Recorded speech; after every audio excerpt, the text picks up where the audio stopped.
Le set driven key. Le set driven key est très utilisé lors des rigs. Nous allons voir comment cela peut être très utile aux animateurs.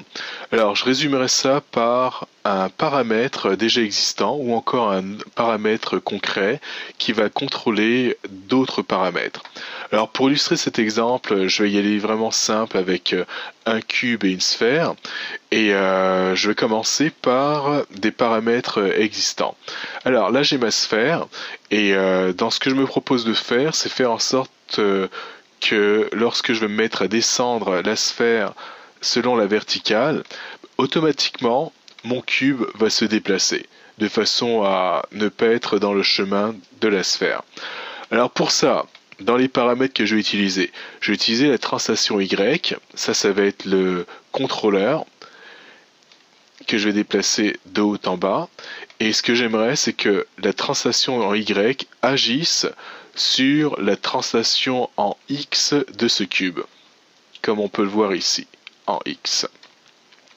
Alors, la première étape, je vais ouvrir ma fenêtre setDrivenKey. Pour ça, je vais aller dans Animate, setDrivenKey, Set.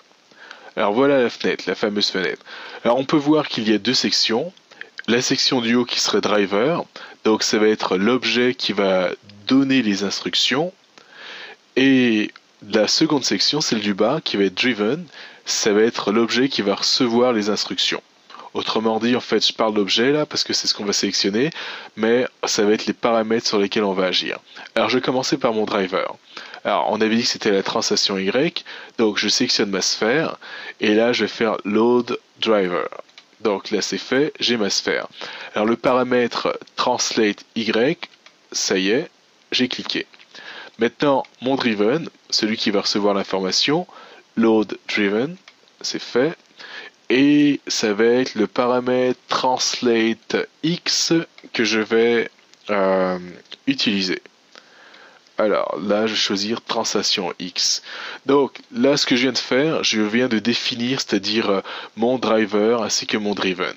Maintenant que c'est défini, ce que j'ai à faire, ça va être tout simplement créer, c'est-à-dire les clés de mon setDrivenKey de façon à ce qu'ils comprennent quoi faire. Alors, la première partie. Alors, on va se dire que ma sphère, elle va partir de là, elle va se mettre à descendre, et à partir de là, il va y avoir, on va commencer à avoir une action, c'est-à-dire sur le cube. Alors, ce que je pourrais faire, c'est faire un key. Donc là, il a fait une clé, c'est-à-dire pour le setDrivenKey, c'est-à-dire lorsque ma sphère est à 2.669 unités, et en Y, j'aimerais que la translation en X reste à 0, c'est-à-dire que le cube bouge pas. Ensuite, je vais faire un autre déplacement, donc ça va être lorsque la sphère va être, on va dire, à 0 unité en Y, ce que j'aimerais, c'est que mon cube, lui, se déplace de façon à laisser la sphère passer. Alors là, j'ai mis les deux positions que je voulais, c'est-à-dire pour la sphère, translate Y égale 0, et pour le cube, la translation X, là j'ai 2.15. Alors maintenant que c'est défini, je fais key, là c'est fait. Ensuite, je pourrais d'ores et déjà essayer pour vous montrer ce que ça donne. Alors si je me mets à monter et descendre, comme on peut voir, le cube automatiquement il se déplace.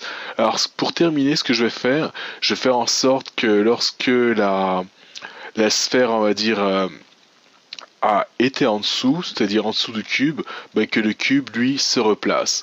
Alors bon, à peu près, on va dire 0 unité, je vais le mettre ici. Et là, tout ce que j'ai à faire, maintenant que j'ai défini les positions, c'est-à-dire cube à 0 et la sphère qui va être en négatif dans les Y, j'ai juste à faire encore key, et là c'est fait. Alors si on regarde, je vais fermer la fenêtre setDrivenKey, j'en ai plus vraiment besoin.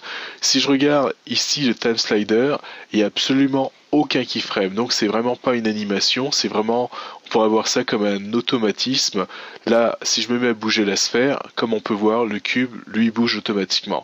Alors à partir de là, maintenant je vais pouvoir animer si je le désire, donc je prends ma sphère, je la mets ici, set key, ensuite au frame 8 je pourrais me mettre à descendre, set key, décider d'aller là au frame, on va dire 18, ensuite frame 22, ma sphère qui va là, donc ça va être beaucoup plus rapide. Et là, si je fais jouer mon animation, on peut voir que c'est automatique, c'est-à-dire mon cube se décale automatiquement et la seule chose que moi j'ai animée, c'est la sphère, c'est-à-dire la translation Y de la sphère, et le cube, lui, il se met à bouger automatiquement en fonction de la position de la sphère. Alors ça sera tout pour cet exemple.